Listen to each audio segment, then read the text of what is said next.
Details of the love story of Pierre Abélard and Héloïse.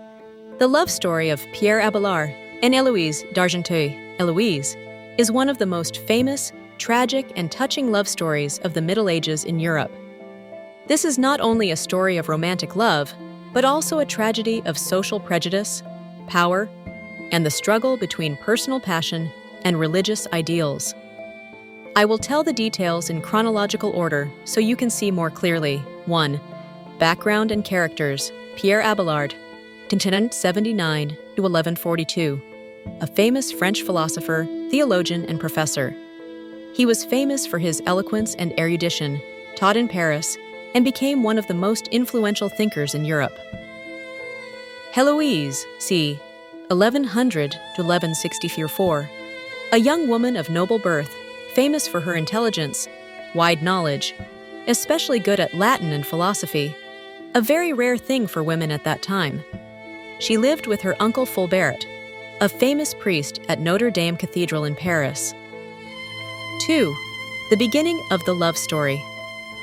Around 1115, Abélard was at the peak of his teaching career in Paris. Fulbert, Héloïse's uncle, wanted his niece to be educated, so he hired Abélard as her private tutor. Abélard was quickly enchanted by Héloïse's intelligence and beauty. At first, they exchanged academics, but then developed deep feelings. They fell in love passionately, even though they knew this was dangerous in the strict social and religious context. 3. Secret love. Abélard and Héloïse had a secret relationship in Fulbert's house. They wrote letters to each other, wrote poems to each other, exchanged philosophical ideas mixed with love. Héloïse became pregnant. Abélard secretly took her to his hometown in Brittany to give birth. The child was named Astrolabe, a name that evoked the astronomical instrument, a symbol of knowledge. 4. Secret and tragic wedding. To appease Fulbert's anger, Abélard agreed to marry Héloïse. However, Héloïse objected to a public marriage, believing it would damage Abélard's reputation and academic career. She wanted their love to be kept secret. However, they were married secretly in a small church. Fulbert then made the marriage public, hoping to protect his niece's honor. But this upset Abélard, who feared losing his position in the academic world. Héloïse was then taken to the Argenteuil convent by Abélard to avoid scandal, only for temporary shelter, not for religious practice. Fulbert misunderstood that Abélard had forced Héloïse to become a convent to abandon her. 5. Cruel revenge.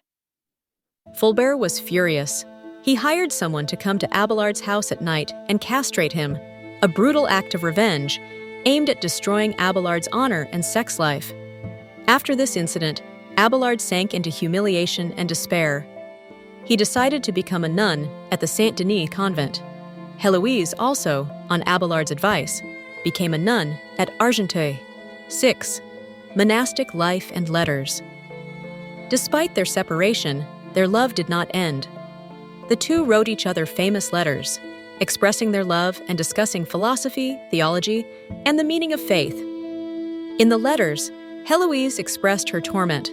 She still loved Abélard intensely, even though she had dedicated herself to God. Abélard tried to persuade her to focus on monastic life, but still expressed his pain and longing.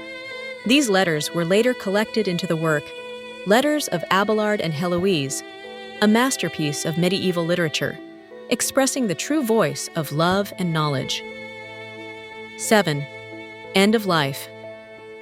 Abélard continued to write books, teach, and debate theology. He died in 1142 and was buried at the monastery of Saint Marcel. Héloïse died in 1164. She was buried next to Abélard according to her will. Later, their remains were moved to Père Lachaise Cemetery in Paris, which is still a pilgrimage site for lovers today. 8. Meaning and legacy.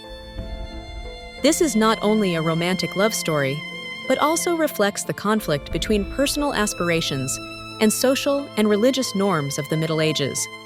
Héloïse stands out as one of the educated women who dared to express her feelings and thoughts in an era when women rarely had a voice. Abélard is a symbol of intelligence suppressed by prejudice.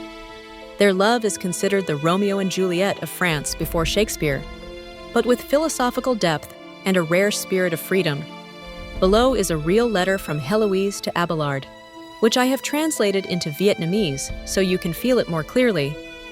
This is from the famous letter Héloïse wrote when she entered the convent, but still could not forget her love for Abélard. My dear, if it were not for God, in everything I have done, I would still belong to you. I call you my husband, or rather, my friend, my master, my teacher. God knows that there is no falsehood in me. I do not love honor, I do not love wealth. I only love you. I would rather be called your mistress than queen. I would rather be sharing your life more than any other glory in this world. I lost everything when I lost you. Only my heart remained, and it still belongs to you, to no one else, even though I am in a religious habit.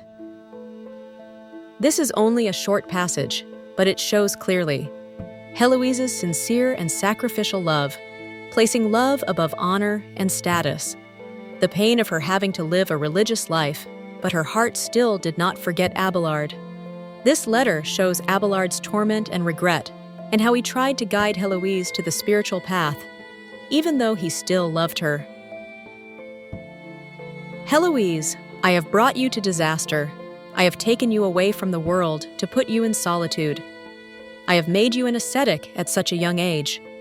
I have suffered all kinds of humiliations, but what torments me most is that you have suffered for me.